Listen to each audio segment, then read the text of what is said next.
네, 안녕하세요. 이번 시간에는 19주 논술 5번째 시간입니다. 과학과 법에 대해서 살펴봅시다. 우리 지금 세계사에 대해서 학습해 보고 있습니다. 자, 먼저 이주 6 과학이 역사에 미치는 영향에 대해서 볼 건데 어휘 살펴볼게요. 융합이라고 하는 것은 서로 다른 것이 만나서 하나가 된다 라는 뜻이고요. 두 번째, 허사라는 것은 쓸데없는 일이라는 뜻입니다. 쓸모없는 일. 범람, 물이 흘러 넘치다. 물이 흘러 넘치다 라는 뜻도 있고, 바람직하지 못한 일들이 마구 쏟아져 나옴이라는 뜻도 있습니다. 바람직하지 않은 일들이 마구 쏟아져 나온다. 공허하다. 쓸데없이 헛됨이라는 뜻을 가지고 있죠. 헛됨. 혹은 쓸모가 없어짐이라는 뜻도 가지고 있습니다. 사유라는 것은 깊이 생각하다라는 뜻을 가지고 있습니다. 자, 그러면 문제 1번부터 한번 봅시다. 1번, 아무리 열심히 한다고 해도 가뭄이나 홍수 등의 자연재해 혹은 전염병이 유행한다면 모든 것이 헛일이 된다. 허사가 되었다. 라는 뜻으로 쓰였고요. 2번, 아리스토텔레스는 플라톤이 중요하게 여긴 이데아에 대해 공허하다고 평가했다. 쓸데없는 일이라고 생각했다. 왜냐하면 플라톤이 말한 이데아는 뭐냐면 이데아는 정신적인 세계예요. 말하자면 정신적인 세계인데 우리 인간이란 이데아와 현실이 구분된 삶을 살고 있다. 그러니까 정신과 현실이 구분된 삶을 살고 있는데 우리 인간은 살아서 이 그 정신 세계를 만날 수가 없다고 얘기하면서 정신적인 것은 우리가 만날 수 없고 굉장히 고차원적인 형이상학적인 것이라고 말했거든요. 그런데 플라톤의 이런 생각에 대해서 그의 제자인 아리스토텔레스는 이렇게 정신적인 것과 현실적인 것을 구분하는 것은 공허하다, 쓸데없는 일이다 라고 평가했대요. 그리고 나서 감각과 경험을 통해 관찰 가능한 현실 세계를 중요하다고 봤다. 그러니까 플라톤은 이 이데아를 굉장히 중요하게 보았는데 그것은 현실에서 볼 수 없다고 했거든요. 그러니까 플라톤은 이 이데아보다 현실 세계가 더 중요해 라고 보았다는 거죠. 3번 볼게요. 제4차 산업혁명은 물리세계, 디지털세계, 그리고 생물세계가 하나가 되어 융합되어 경제와 사회의 모든 영역에 영향을 미치게 하는 새로운 산업시대라고 정의한다. 4번, 고대 그리스 철학자인 탈레스는 이집트 강이 범람, 흘러서 넘치는 것은 바람 때문이고 지진이 나는 것은 물이 거대하게 움직이기 때문이라고 설명했다. 이 탈레스라는 분은 고대 그리스의 철학자인데 최초의 철학자, 즉 철학의 아버지라고 불립니다. 이분은 철학자이면서 수학자이기도 했죠. 자, 그 다음 5번 볼까요? 그러나 자연현상의 보편적인 법칙을 찾기 위한 지식을 구하기 위해 체계적인 생각을 시작했다는 점에서 고대 그리스부터 과학적 사고의 기반이 마련되었다고 볼 수 있다. 다음 볼게요. 유적은 옛 사람들이 남긴 물건을 말하죠. 따라서 남아있는 자치, 건축물이나 싸움터 또는 역사적인 사건이 벌어졌던 곳이나 폐총, 고분 따위를 우리는 모두 유적이라고 하고요. 유물, 그러니까 유적은 큰 것입니다. 건축물 이런 거. 그 다음에 유물은 작은 것을 남긴 거죠. 그죠? 과거 사람들이 남긴 거. 그래서 물건을 말해요. 그 다음에 유언은 죽음에 이르러 남긴 말이라고 하고. 55번 볼게요. 제1차 산업혁명은 뭐라고 했죠? 제1차 산업혁명은 사람이 하던 일을 지난 시간에 했던 거예요. 기계가 대신한다. 그래서 이게 사람이 하던 노동을 기계가 대신하기 시작했어. 이것을 제2차 산업혁명이라고 하고요. 이것은 18세기 영국에서 일어난 공장제 기계공업 기계공업으로의 변화를 의미한다. 인간이 하던 일을 기계가 대신한다. 이것을 1차 산업혁명. 2차 산업혁명은 대량 생산을 말해요. 기계가 설비되고 나서 대량 생산이 가능해졌어. 이것을 2차 산업혁명이라고 하고요. 3차 산업혁명은 전화가 발명된 이후에 이 전화로 인해서 정보통신사회가 들어섰어. 이것을 정보화라고 해요. 그래서 정보화로 인한 변화를 3차 산업혁명이라고 하고요. 그 다음에 산업혁명의 변화를 이끄는 핵심은 뭐예요? 과학기술이죠. 그래서 오늘날은 4차 산업혁명의 시대라고 하는데 이 4차 산업혁명의 시대는 정보화와 대량 생산이 만나서 이 통신을 이용해서 어떤 물건을 생산해내는 것, 이것을 우리는 4차 산업혁명이라고 하죠. 자, 다음을 봅시다. 59번. 다음 설명하는 대상을 보기에서 모두 고르시오. 사물을 잘 다루는 방법이나 능력은 뭘 말해요? 기술이고. 자연 세계에서 보편적 진리나 법칙의 발견을 목적으로 하는 체계적 지식을 우리는 과학이라고 하죠. 그 다음에 60번. 이슬람교를 믿는 세력권에서 중세시대 고유의 유산과 주변 지역의 다양한 것들을 포용하여 과학을 발달시킬 수 있었던 이유는 무엇입니까? 과학이 발달한 이유는 뭘까요?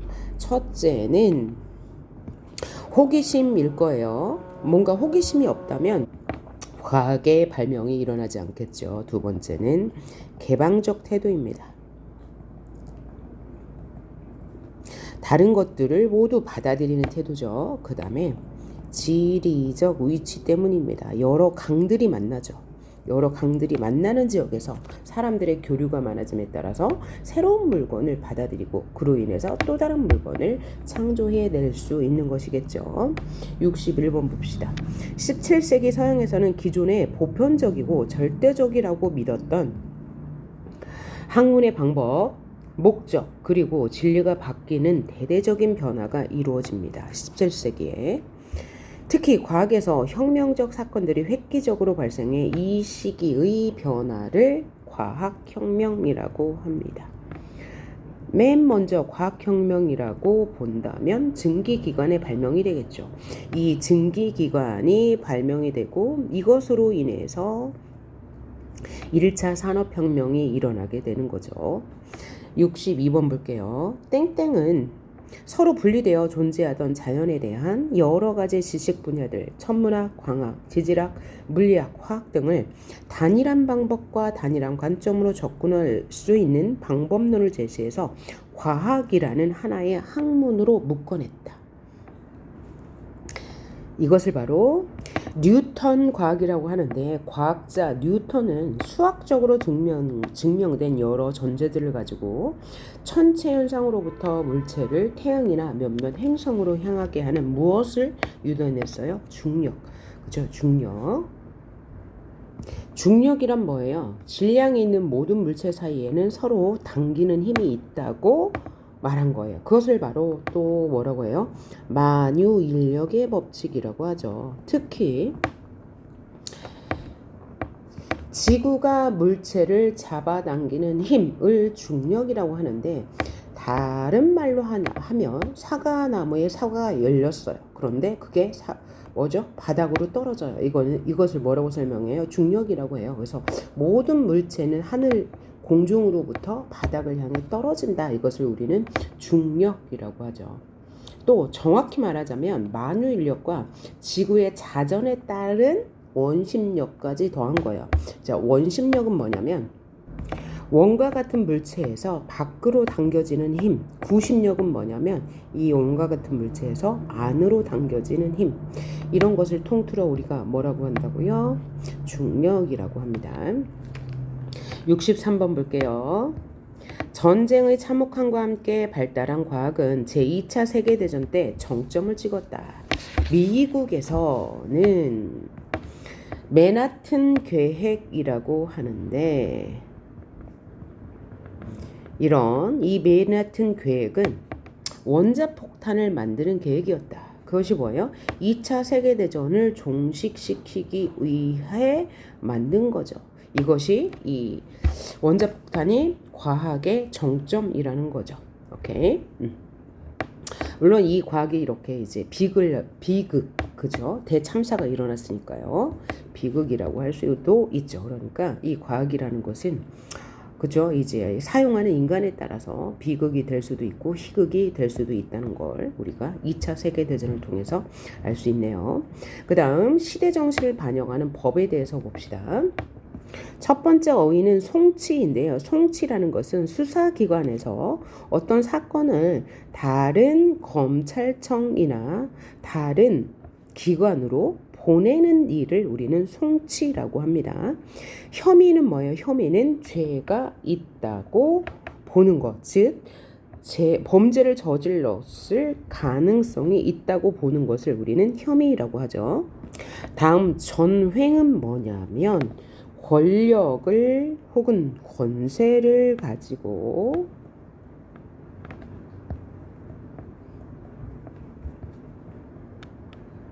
자기 마음대로 제 멋대로 그 권세를 휘두르는 것을 우리는 전횡이라고 하죠.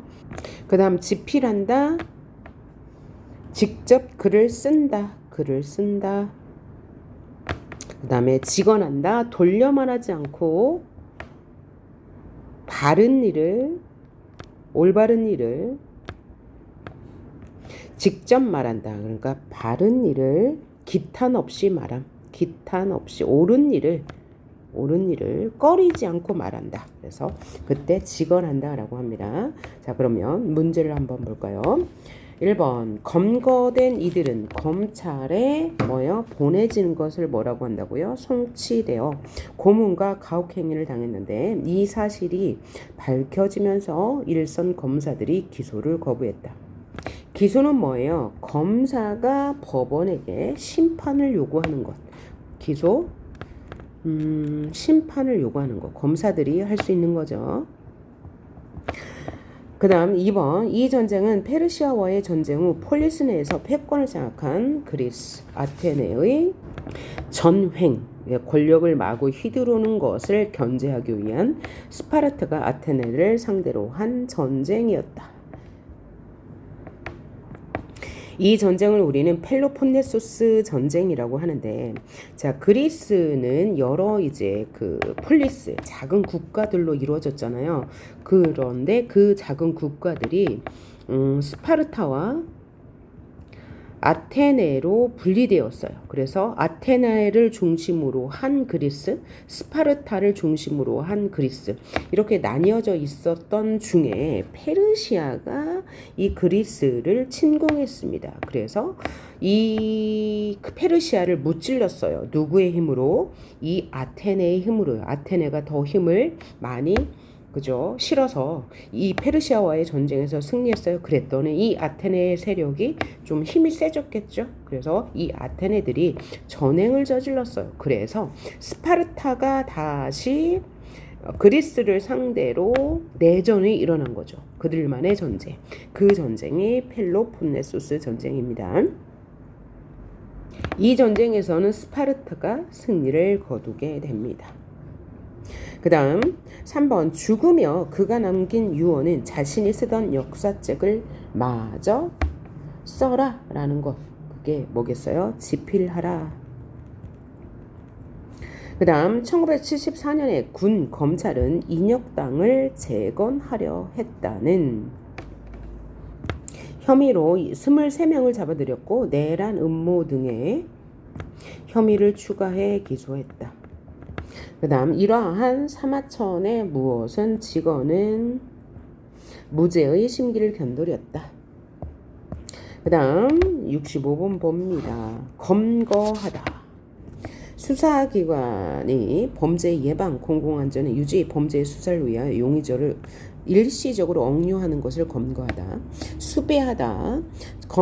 경찰이나 검찰이 범인을 잡기 위해 찾아다닌다. 기소하다. 검사가 특정한 형사사건에 대해 법원에 심판을 요청한다. 그 다음 66번. 자, 국제 엠네스티라는 인권단체는 4월 9일을 사법 암흑의 날로 정했다. 이는 우리나라에서 일어난 민혁당 사건이라 불리는 1, 2차 인민단 혁명 사건이다. 이게 뭐냐면 우리나라 1975년 4월 9일에 있었던 사건인데요. 1975년 당시의 대통령이 누구예요? 박정희 대통령인데 이때 박정희의 유신 정권, 그러니까 유신 정권이 뭐냐면 헌법을 새로 바꾸면서 자신의 독재를 이어가던 정권을 유신 정권이라고 해요. 그러니까 유신 헌법으로 자신의 독재를 계속 이어가자 대학생들을 중심으로 시위가 일어났어요. 근데 그 시위가 거세지자 대학생들의 배후에 간첩이 있다면서 이제 오도한 거죠. 정부가 이제 그러기 시작하면서 대구의 진보 지식인들까지 모두 다 잡아다가 인민민혁당을 이들이 조직했다라고 하면서 즉 혐의를 씌워가지고는 자백을 받아내고 사형을 구형하고 그 다음날 바로 사형이 집행돼요. 그래서 이러한 사건을 외국에서 국제인권단체인 엠네스티에서 뭐라고 했다고요? 이날을 사법 암흑의 날, 그러니까 사법의 권위가 사라진 날이라는 뜻을 가지고 있는 이런 날로 정했다. 사법 암흑의 날로 정했다라고 생각하시면 되겠네요. 다음 67번을 볼게요. 이것은 현재 남아있는 법과 관련된 가장 오래된 유물로 법과 관련됐대요. 바빌로니아 왕국의 법전이다. 기원전 1800년경 메소포타미아 지역에서 세워진 바빌로니아 왕국의 6번째 왕이 제정한 법으로 2.25의 돌기둥에 새겨 있어 당시 법의 권위가 어디서 왔는지 알려주고 있다. 많은 사람이 알고 있는 이 법전의 내용은 보복주의는 뭐예요? 눈에는 눈, 이에는 이가 유명하다. 이것을 통해 본 고대법의 주권자는 왕이다. 왕이 이제 법을 집행했다는 거죠. 법의 목적은 피치자를 지배하기 위함이었다. 그러니까 뭐야? 백성을 지배하기 위한 것이었다. 보복주의처럼 원시적 성격이 보이기는 하지만 오히려 사회적 약자에 대한 합리적 배려와 강자에 대한 규제다. 규제가 존재해 청동기 시기에 시작된 모습과 그 방향을 엿볼 수 있는데 이것은 함무라비 법전이라고 합니다. 이게 최초의 법전인 거죠. 세계 최초의 법전, 함무라비 법전, 그러나 보복주의를 담고 있다라고 생각하시면 되겠어요. 그 다음 68번 로마의 대표적인 법 3가지를 쓰세요. 자, 이 함무라비 법전은 고대 시기에 거고 고대 이후에 로마에서는 12표기법, 만민법, 로마 대법전이 차례로 편찬되는데 이 로마가 이제 가장 민주적인 성격을 가지고 있다고 보면 되죠. 이 법에 따라서 심판했으니까요. 69번 볼게요. 중국의 법 체계인 율령. 법을 중국에서는 율령이라고 했습니다. 율령은 한반도와 일본, 베트남 등 동아시아 문화권의 성격을 교정하는 특징 중 하나로 영향을 미쳤죠. 그래서 실제로 우리나라 삼국시대도 율령, 즉 법을 반포해야 국가로 인정을 했죠. 70번 볼까요? 뭐뭐란 중세 유럽에서 마녀로 의심되는 사람을 종교재판소에서 판결한 것을 의미한다. 이것을 뭐라고 하냐면 마녀재판이라고 하는데요. 자, 이 마녀재판은 원래는 이단 문제를 해결하기 위해서 그리스도 교회에서 이제 집행한 재판이죠. 그런데 이 마녀라는 것이 뭐예요? 특별한 능력을 가지고 있는 여성, 즉 요술을 부리고 있는 여성이 그리스도 교회의 권위를 망가뜨린다. 원래 그리스도 교회는 뭐예요? 이단을 믿지 않잖아요. 하나님 외에 다른 신은 다 뭐라고 그래요? 이단이라고 하는데 이렇게 요술 부리는 여성들을 처단하는 것을 마녀 재판이라고 하지만 이 중서 유럽에선 실제로 이제 이 그리스도 교회의 권위를 지키기 위해서 행해졌지만 12세기 이후 14세기부터는 마녀 재판이 지금까지도 이어지고 있죠. 그런데 예전에 이 마녀 재판하고는 성격이 달라요. 여기서 마녀 재판은 희생되는 여자, 그러니까 실제로 이단을 믿어서 희생이 되는 게 아니라 사회적으로 매장을 시키는 거죠. 그러니까 사회적인 이슈가 있어요. 만약에 정치적으로 어떤 정치인이 잘못을 해서 이 사람이 국민으로부터 심판을 받아야 돼. 그런데 이 정치인을 뭐 하고 싶어? 보호해주고 싶어, 옹호해주고 싶어. 그럴 때는 마녀를 내세우는 거죠. 그래서 이 사람 대신에 마녀를 희생시키는 거예요. 저 사람이 무슨 잘못하지도 않은 일을 이제 덮어 씌워가지고 뭔가 여론을 조성하는 거예요. 그래서 이 사람을 희생시켜. 이런 의미로 현대에는 많이 쓰입니다. 마녀 사냥이. 아마 여러분도 들어봤을 것 같아요. 마녀 사냥. 죄 없는 사람을 막 여론으로 몰아서 그 사람을 희생시키는 것. 마녀 사냥이라고 하죠. 다음 71번 봅시다. 땡땡에 의하면 모든 인간은 하늘에서 부여한 권리를 가지고 태어났다. 모든 인간은 하늘에서 부여한 권리를 가지고 태어났어. 그리고 각자의 자유와 권리를 보장받기 위해서 계약을 통해 국가를 형성하고 국가에게 자신의 권리를 위임해야 돼. 지난 시간에 배운 로크와 홉스, 그 다음에 루소로 이어진 뭐예요? 사회계약설이죠. 그죠? 사회계약설에 대해서 말하고 있네요. 다음 72번 볼게요. 유럽은 땡땡을 통해 법의 주권자는 왕이 아닌 국민으로 변했다. 자, 어떤 사건, 시민혁명, 세계의 시민혁명이 있다고 그래서 영국의 청교도 혁명이 맨 처음이고 그 다음에 명예혁명. 이게 영국에서 일어난 거고 프랑스에 대혁명이 있다고 했고 미국의 독립혁명이 세계 3대 시민혁명으로 이로 인해서 민주주의가 발현되기 시작됐다고 했어요. 자, 그러면 유럽은 이것을 통해서 주권이 왕이 아닌 국민에게 있다고 하였다. 그리고 법의 목적은 국가에 위임한 국민의 권리가 국가 권력에 의해 침해받지 않는 방향으로 서서히 흘러갔다. 이것은 최초의 시작이 뭐예요? 시민혁명이라고 하면 되겠네요. 자, 세계 3대 법전을 모두 쓰시오. 맨 처음 최초의 법전 함무라비 법전이 최초의 법전이고 두 번째가 로마의 대법전, 세 번째가 나폴레옹 법전이 있습니다. 이것을 우리는 3대 법전이라고 해요. 자, 나폴레옹은 제1대 프랑스 대통령이라고 할 수 있겠죠.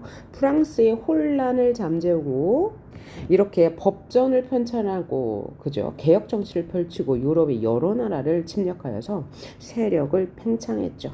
이 사람이 편찬한 법전 나폴레옹, 로마 대법전, 로마 시대의 대법전, 함무라비 법전은 고대 시기의 대법전이라고 하죠. 그 다음 문제를 봅시다. 다음 문제, 마지막 문제인데요. 74번, 밑줄 친 기억의 내용을 간략히 설명하시오 그랬어요. 그러면 내용을 한번 읽어봅시다. 기억의 내용을 설명하는 글입니다. 19세기 과학의 발달. 프랑스 혁명이 끝나고 유럽을 지배한 것은 나폴레옹이었다. 그와 관련된 이야기를 통해서 당시 국가와 과학기술의 관계에 대해 알아보자. 국가와 과학기술의 관계. 자, 아페르의 아이디어는 속전속결로 전쟁을 치르는 나폴레옹의 병사들에게 식량 문제를 해결하는 묘안이었다. 식량 문제를 해결하는데 아페르가 아이디어를 냈대요. 나폴레옹은 아페르를 병속 식량을 대량 생산할 수 있는 공장 책임자로 임명했다. 이 발명은 병속 식량이 되겠네요. 군인들은 더욱 효율적으로 원정을 떠날 수 있게 되었고 현지에서 식량을 징발할 번거로움을 피할 수 있게 되었다. 이 병속식량이 뭘까요? 이 병속식량은 전투식량 혹은 아전식량으로도 불리는데 오늘날의 통조림 같은 그런 먹을거리를 말해요. 간편하게 지니고 다니면서 먹을 수 있는 통조림 혹은 미리 포장해 놓은 식량 이런 것을 말하는 거죠. 나폴레옹은 과학을 전쟁의 으뜸가는 신이라고 했으며 전쟁의 효율성을 높이기 위해서 산업장려회를 세우고 현상금을 내걸었다. 자, 그러면 나폴레옹이 이렇게 전투를 했던 목적은 주변 지역을 이제 자신의 영토로 끌어들이기 위한 영토 전쟁이었죠. 그때 식량을 해결한 게 이제 전투 식량이다. 그래서 이 전투 식량의 기본이 되는 것은 과학 기술이다. 그래서 이 과학 기술을 전쟁에 얻든가는 신이라고 말했다는 거예요. 이 현상금의 발명가 마술사 등은 적군을 잠들게 하는 마법의 가루, 병사들을 날 수 있게 한다는 기구, 개에 묶어 적진에 보낼 수 있는 폭탄까지 기발하고 다양한 아이디어를 출품했다. 그중 현상금을 가져간 아이디어는 병 속에 오랫동안 보관할 수 있는 채소, 이게 바로 통조림이었겠죠. 샴페인병 제조업자인 니콜라 아페르는 병 속에 음식을 넣고 공기를 뺀 다음에 코르크 마개로 닫으면 오랫동안 상하지 않는 기술, 그것이 바로 통조림이었죠. 그래서 이 나폴레옹이 전쟁을 치르기 위해서 현상금을 내걸고 산업장려회를 세우고, 그죠? 그래서 식량을 개발하게 했는데 그것이 바로 그 결과로 탄생한 것이 바로 이 전투식량, 아전식량인 통조림이었다는 거예요. 병속 식량은 전쟁 중 의도치 않은 기술 향상을 겪게 된다. 프랑스와의 전쟁을 치르던 영국군은 병에 든 무엇인가를 먹는 프랑스 병사를 보고 잡아다가 그 원리를 알아냈다. 영국군은 잘 깨지지 않는 유리병의 단점을 보완해 캔에 음식을 넣는 통조림을 만들어냈다. 원조는 프랑스인데 영국이 이를 보고 캔에 이제 통조림을 만드는 거죠. 집에 있는 통조림이나 참치의 역사가 이렇게 시작된 것이다. 그 외 화약의 핵심 성분인 질산칼륨을 추출하는 방법이 발명되었고 국가에 고용된 천문학자들에 의해서 새로운 항해술이 개발되기도 했다. 나폴레옹 시기부터 과학 기술이 본격적으로 결합하기 시작한 것이다. 자, 그러면 캔과 통조림, 그죠? 혹은 참치의 역사에 대해 간략히 설명하래요. 이렇게 정리하면 되겠죠. 통조림의 역사는 나폴레옹의 원정에서 시작되었다. 그는 병사들의 식량 문제를 해결하기 위해 산업장려회를 세우고 현상금을 걸어 아이디어를 모집했다. 그 가운데 아페르가 낸 아이디어가 병 속에 음식을 넣고 공기를 뺀 후 코크로 마개를 닫아 오랫동안 음식을 보관하는 것이었다. 이를 모방하여 영국은 위험한 병 대신에 캔에 음식을 넣는 통조림을 개발했는데 이것이 오늘날 우리가 즐기는 통조림의 시작이 된 것이다 라고 하면 정리가 되겠죠. 자, 그래서 이렇게 19주 논술을 모두 마쳤습니다. 수고하셨습니다.